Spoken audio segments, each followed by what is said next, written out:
Military day parade के जरिए चीन ने पूरी दुनिया को अपनी ताकत दिखाई है। बीजिंग में आपको बता दें कि चीनी राष्ट्रपति शी जिनपिंग ने एक से एक नए हथियार दिखाए और साथ ही 2 नए हथियारों का चीनी सेना में डेब्यू भी हुआ है। ये बड़े ही खतरनाक हथियार हैं और पूरी दुनिया के सामने चीन ने पहली बार इन्हें पेश किया है। इनकी खासियत चीनी सेना को और मजबूत करेगी। लेकिन जो सबसे बड़ी बात यह है कि चीन उन तमाम देशों के नेताओं को अपने यहाँ बुला चुका है जो अमेरिका के दुश्मन है, यानी अमेरिका के खिलाफ अब चीन बड़ा और कड़ा संदेश देने की कोशिश कर रहा है। आपको बता दें कि चीनी सेना ने अपने मिलिट्री डे परेड में 5th जनरेशन फाइटर जेट का डेब्यू कराया है। इसके अलावा रॉकेट लॉन्चर्स भी दुनिया को दिखाए हैं। इसके साथ ही पूरी दुनिया पर हमला करने वाली न्यूक्लियर मिसाइल भी दिखाई है और साथ ही एक ऐसा एयरक्राफ्ट दिखाया है जो चीनी सेना को और मजबूत कर देगा। उसका डेब्यू हुआ है, नाम है KJ-600 अर्ली वार्निंग एयरक्राफ्ट। जी हां, चीन अब पूरी दुनिया को अपने मिलिट्री डे परेड के जरिए संदेश देना चाहता है कि वो अब सुपर पावर के तौर पर उभर रहा है, क्योंकि चीन की ये मिलिट्री डे परेड बहुत मायनों में खास है।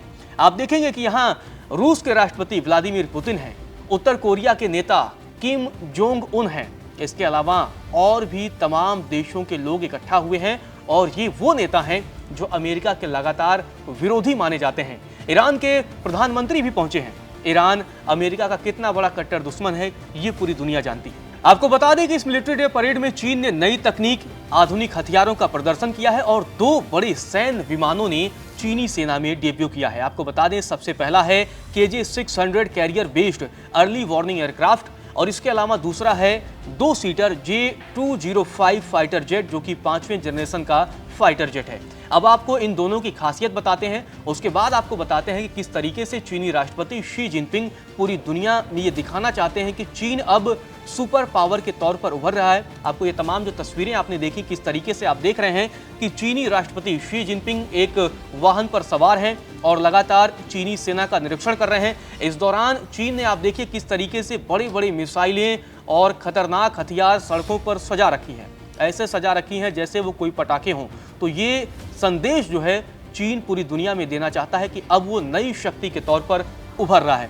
अब आपको चीन ने जिन 2 नए हथियारों यानी जिन 2 नए बड़े और खतरनाक हथियारों का डेब्यू किया है उनके बारे में आपको बताते हैं। सबसे पहले आपको KJ-600 एयरक्राफ्ट की खासियत बताते हैं। आपको बता दें कि ये नौसैनिक बेड़े की निगरानी करेगा। इसके अलावा दुश्मन की गतिविधि का पता लगाने के लिए इसे डिजाइन किया गया है। साथ ही चीन की नेवी को समुद्री रक्षा और अर्ली वार्निंग क्षमता में ताकत देगा, जिसकी वजह से चीन पर होने वाले हमले को रोका जा सकेगा और पहले ही इसे पता लगा सकेगा और उसकी रक्षा कर सकेगा। साथ ही किसी भी तरह के दुश्मन को ये मिटाने में भी ताकतवर है। दूसरा आता है J-205 फाइटर जेट जो कि 5वें जनरेशन का स्टील्थ फाइटर जेट है। स्टील्थ फाइटर का मतलब ये होता है कि कोई भी रडार इसे आसानी से कैच नहीं कर सकेगा, इसीलिए स्टील्थ फाइटर जेट काफ़ी अहम हो जाते हैं युद्ध के समय। आपको बता दें कि इसमें एडवांस्ड स्टील टेक्नोलॉजी और हाई एंड एविनॉक्सिक सिस्टम भी लगाया गया है जो चीन की वायुसेना को और मजबूती देगा। आपको बता दें कि इन हथियारों के अलावा चीन ने और भी कई नए हथियार दुनिया को दिखाए हैं, जिसमें HQ-19 anti ballistic missile system है, ड्रोन सिस्टम है, tank PCH-191 modular long range rocket launchers है, एंटी सबमरीन मिसाइल्स है और ताजा तरीन अनमैन्ड ग्राउंड व्हीकल सिस्टम भी शामिल है। मतलब इन हथियारों के जरिए लगातार चीन पूरी दुनिया को यह संदेश देना चाहता है कि अब वो बड़ी शक्ति के तौर पर उभर रहा है, अब चीन मजबूत हो रहा है। और साथ ही चीन ने रणनीतिक और कूटनीतिक लिहाज से भी इस मिलिट्री डे परेड को और भी खास बनाया है, जिसमें रूस के राष्ट्रपति व्लादिमीर पुतिन को बुलाया गया है। इसके अलावा उत्तर कोरिया के नेता किम जोंग को बुलाया गया है, ईरान के नेताओं को बुलाया गया है, इसके अलावा कई और देशों के नेताओं को बुलाया गया है। एक तरीके से एक गोलबंदी करने की कोशिश की गई है कि किस तरीके से चीन लगातार मजबूत हो रहा है और दुनिया के कई देशों का उसे समर्थन भी हासिल है। अब आपको बता दें कि जो बीजिंग में परेड आयोजित की गई उसमें चीन ने 6 नए तरह के सरफेस टू एयर मिसाइल का भी लोगों को दिखाया है। इसके अलावा इसमें आपको बता दें कि HQ-19, HQ-12 और HQ-29 शामिल हैं। चीन ने अपनी DF-5 strategic intercontinental nuclear missile का भी प्रदर्शन किया है, जिसके बारे में दावा किया जाता है कि इसकी मारक क्षमता पूरी दुनिया को कवर करने में सक्षम है। जी हाँ, चीन ने इसे दिखाया है और इसके बारे में दावा किया जाता है कि पूरी दुनिया इसके जद में है और ये पूरी दुनिया में कहीं भी घुसकर हमला कर सकती है, अपने दुश्मन को तबाह कर सकती है। तो ये ताकत का प्रदर्शन चीन के जरिए किया गया है। आपको बता दें कि ये आयोजन ऐसे समय में हो रहा है जब चीन और उसके पड़ोसी देशों में लगातार तनाव बढ़ रहा है। विश्लेषकों का मानना है कि शी जिनपिंग इस परेड के जरिए आपको बता दें कि अमेरिका के बाद न्यू इंटरनेशनल ऑर्डर स्थापित करने का संदेश देना चाहते हैं। तो शी जिनपिंग की यह मंशा है। दिलचस्प बात यह है कि इस आयोजन में लगभग कोई भी पश्चिमी देश का नेता शामिल नहीं हुआ है। मतलब यूरोप और अमेरिका लगातार इस आयोजन से दूर रहा है।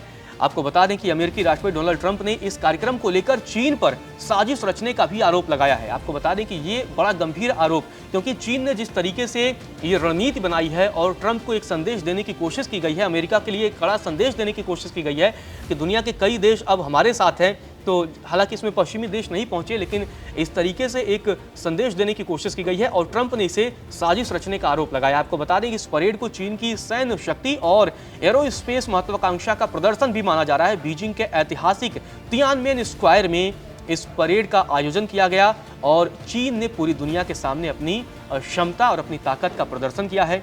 अब ये देखना दिलचस्प होगा, क्योंकि जिस तरीके से चीन ने अपनी मिलिट्री डे परेड के जरिए अपनी सैन्य क्षमता का प्रदर्शन किया है, उस पर दुनिया के अन्य देशों की तरफ से क्या क्या रिएक्शन आते हैं, ये देखना भी दिलचस्प रहेगा।